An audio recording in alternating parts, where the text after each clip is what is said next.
This chapter takes an in-depth look at signing an artist to a label and creating products, then promoting them, publicizing them, and distributing them.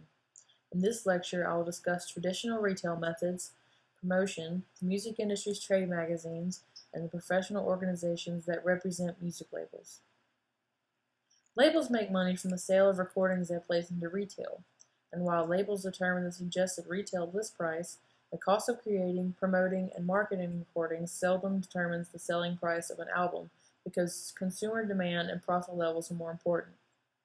Wholesale and retail markups between retail outlets and distribution depends on two things. One, the type of distribution, and two, the type of platform on which the music is recorded.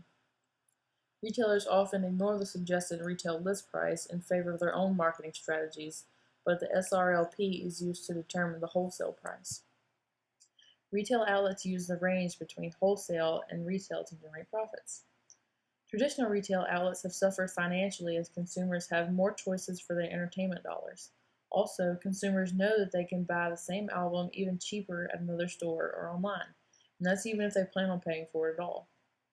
5 examples of traditional retail includes one-stops, smaller mom-and-pop stores, mass merchandisers like Best Buy, rack jobbers such as Walmart and Kmart, etc., record clubs like Columbia House and BMG Direct, and PI advertising, which is per inquiry advertising.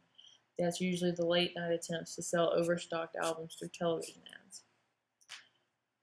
Radio stations and networks are not in the music business. They are in the advertising business, so they advertise what they think will draw an audience in order to charge for airtime. Companies purchase advertising airtime based on the demographics and psychographics of cumulative audiences, tying listening habits to lifestyles and the products they use. Radio is still important to labels as a method of breaking new artists, as well as releases from established acts. However, most labels have downsized their radio promotion departments and increased the emphasis on internet, cell phone, and closed music sites.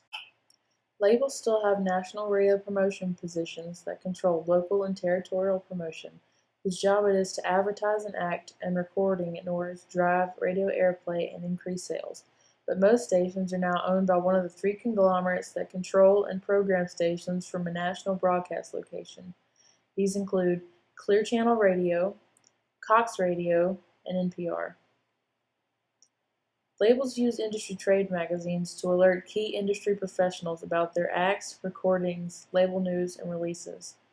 They release publicity through articles that are planted in the trades and popular press and their corresponding websites, promoting the act's image and their recordings. Some examples of trade magazines include Billboard magazine, which is the most important music business resource to the industry and consumers, Polestar, which is the Billboard magazine of the concert business, and BigChampagne.com, which analyzes and measures downloads, both legal and illegal, to provide the industry with a more realistic perspective on actual media products acquired by consumers. Lastly, there are 2 professional organizations that represent labels in the U.S. and the rest of the world.